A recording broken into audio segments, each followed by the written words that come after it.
What's up guys, welcome back to my YouTube channel Again, balik lagi sama gue Iksan Zulfikar. Di video kali ini gue akan ngebahas iOS 16.1 versi RC atau rilis kandidat yang baru aja semalam dirilis sama Apple. Dan apa saja sih yang baru kira-kira? Kalian wajib nonton video ini. Simak video ini gak selesai, langsung aja check this out guys.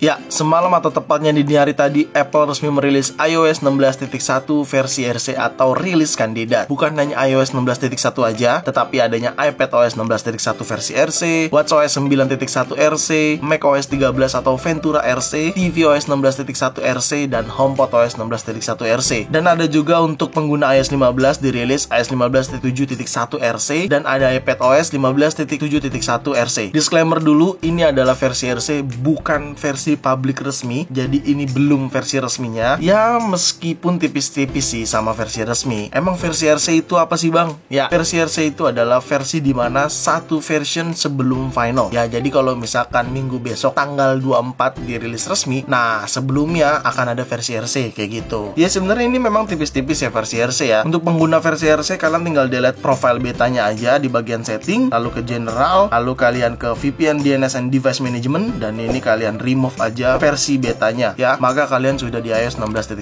seperti itu. Lah emang rilisnya kapan ya bang? Ya tadi gue udah ngucap sebenarnya ya, rilis resminya itu tanggal 24 Oktober, tapi tentunya di Indonesia itu jadinya tanggal 25 Oktober dini hari waktu Indonesia bagian barat. Lah kenapa tanggal 24 Oktober? Ya karena iPadOS sudah sounding nih di sini. Nah itu rilisnya tanggal 24 Oktober dan macOS Ventura juga tanggal 24 Oktober. Berarti iOS 16.1 itu dirilis juga di tanggal yang sama kayak gitu. Ya, pembahasan pertama terkait size update-nya. Nah, size update-nya ini untuk iOS 16.1 di iPhone XR gua, ini gua menggunakan iPhone XR dan di sini size-nya sekitar 4,81 GB. Cukup besar size-nya.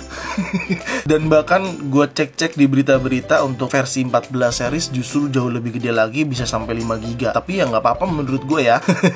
Dan lalu ketika gua tap learn more-nya ini, maka akan ada beberapa isi-isinya, fitur-fiturnya, tetapi gue nggak akan bahas semua di sini karena gue akan bahas di versi resminya nanti, dan akan ada video iOS 16.1 resmi dari YouTube gue. Oke, di sini poin-poinnya adalah terkait iCloud Share Photo Library, Live Activity, Fitness Plus, Wallet, dan lain sebagainya. Tetapi gue akan bahas yang globalnya aja, dalam artian yang memang fokus pada di perbaikan RC ini atau version rilis kandidat kayak gitu. Fitur yang pertama yaitu terkait iCloud Share Library. Ya buat teman-teman yang menggunakan Apple Family Sharing, nah ini penting banget nih untuk menggunakan iCloud Share Library. Gue belum coba sih kalau misalkan Apple ID yang tidak berlangganan Family Sharing atau tidak ada di dalam Family Sharing, itu apakah bisa menggunakan iCloud Share Library? Coba kalian tulis di komen ya. Ya, iCloud Share Library-nya ini banyak perbaikan dan fitur barunya tentunya. Ada di bagian setting, lalu kalian cari ke foto di sini. Nah, ini, lalu kalian pilih yang ini nih, Share Library ya. Kalian tap. Nah, akan jadinya seperti ini. Nah, ini gue nggak bisa unjukin ke bagian atas karena ada privacy email. Nah, gue males ngeblurnya.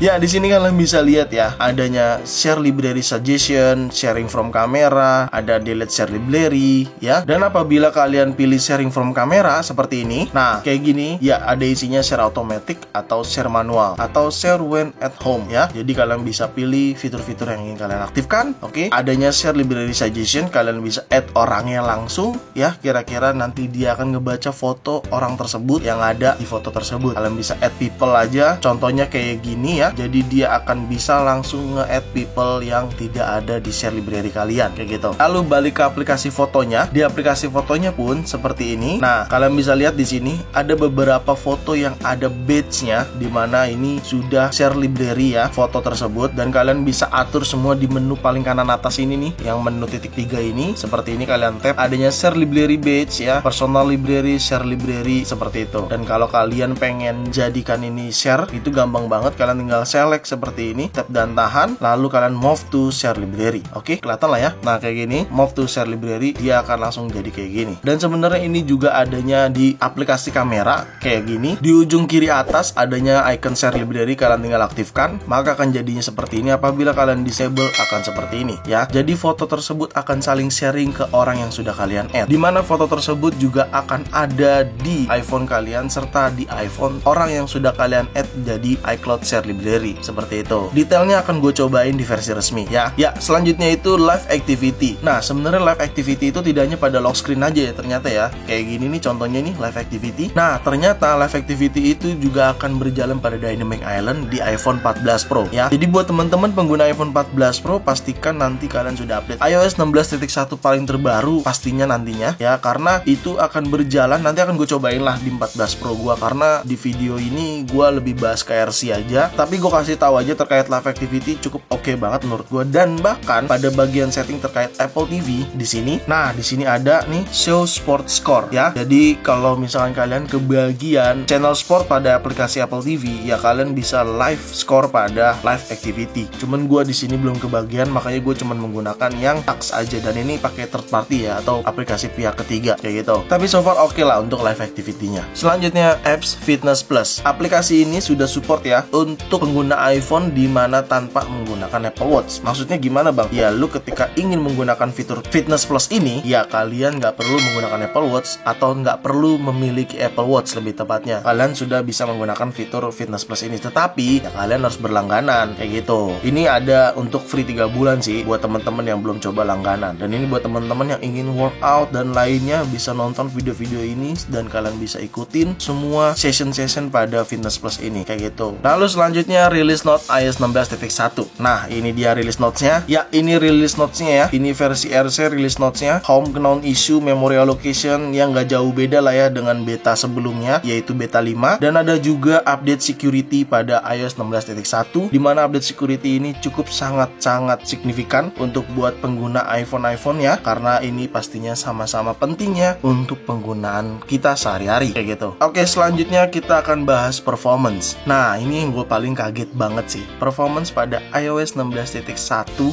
di versi RC ini cukup aman banget pada iPhone XR gue, dan gue merasa ini kayaknya memang iOS paling aman sih nantinya pada saat versi resminya dirilis, karena gue ngerasa nggak ada kendala dan smooth aja ya, lancar jaya, aman banget, nggak bohong gue, bener.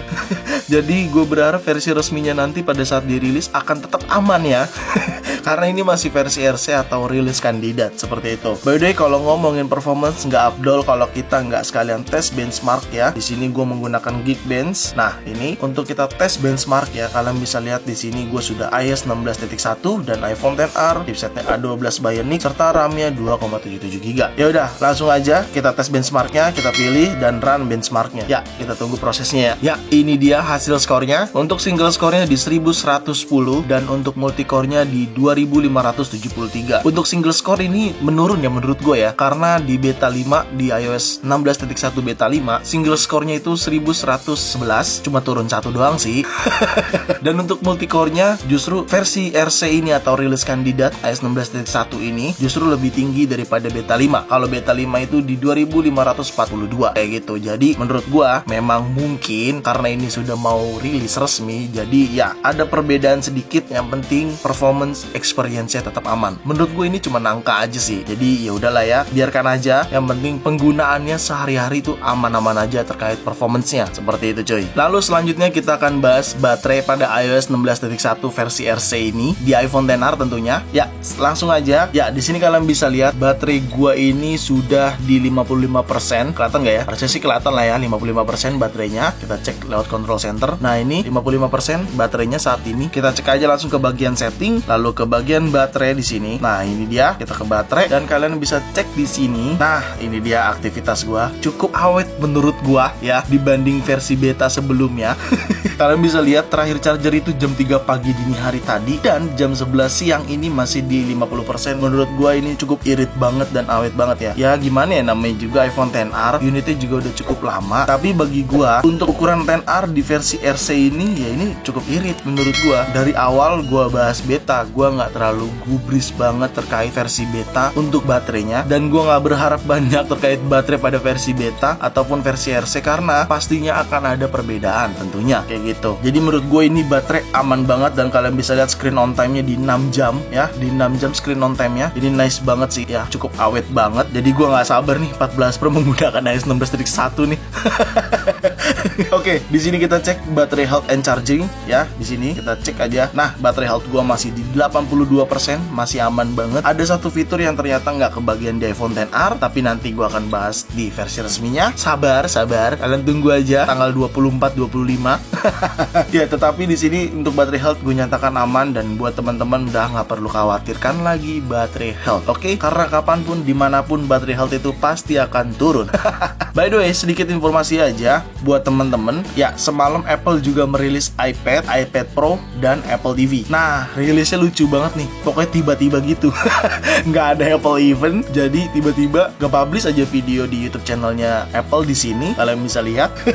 Ya, untuk iPad 10 ini dirilis dan menurut gua ini cukup bagus banget dan akan available tanggal 26. Oke? Menurut gua iPad 10 ini tuh tipis-tipis hampir sama dengan iPad R5, cuman bedanya iPad R5 itu chipsetnya M1. Nah, chipset di iPad 10 ini cuman A14 Bionic kayak gitu. Jadi menurut gua, buat teman-teman yang lagi cari iPad, nih kayaknya timingnya pas banget nih. Apple baru aja merilis iPad 10-nya nih dengan desain barunya daripada iPad 9 sebelumnya. Desainnya ini mirip banget iPad R5, cuman chipsetnya masih di bawah iPad R5 kayak gitu. Dan juga Apple sudah merilis iPad Pro. Nah, ini iPad Pro 2022. iPad Pro ini dirilis semalam juga berbarengan iPad 10, dimana ini adalah iPad Pro generasi ke-6 ya, dan sudah menggunakan chipset M2. Nah, chipset M2 ini kan yang digunakan oleh MacBook Pro. Jadi cukup powerful sekali ya untuk iPad Pro-nya. Buat teman-teman yang membutuhkan powerful pada iPad, menurut gua kalian bisa cobain iPad Pro ini ya. iPad Pro generasi 6 atau iPad Pro 2022 ini, karena cukup powerful banget menurut gua untuk editing video, pengambilan gambar, productivity lainnya, dan menurut gua ini sangat cocok banget buat teman-teman. Dan juga Apple merilis Apple TV juga nih ya, meskipun gua juga nggak terlalu pengen banget punya sih, tapi ya kalau ada rezeki sih mau. Oke, sengaja gua nggak kasih tahu semua fitur-fitur terkait pada iOS 16.1 versi RC atau rilis kandidat, karena gua akan bahas di versi resminya nanti di tanggal 24 atau tanggal 25 dini hari waktu Indonesia bagian barat. Jadi kalian harap bersabar aja untuk menunggu versi resminya, karena ini sudah versi RC dan pastinya akan dalam waktu dekat rilis versi resminya. Kayak gitu. Gue rasa cukup video kali ini, gue udah jelasin beberapa fitur-fiturnya dan perbaikan-perbaikannya serta performance dan baterainya. Ya udah, mungkin segitu aja video gue kali ini. Semoga bermanfaat buat teman-teman semua. Jangan lupa kalian like video ini, share video ini ke sosial media kalian, ke grup WhatsApp, grup TikTok, grup apapun, kalian share aja sebanyak-banyaknya. Dan pastikan kalian mendukung channel ini dengan cara mensubscribe channel ini. So, see you next video. Bye-bye.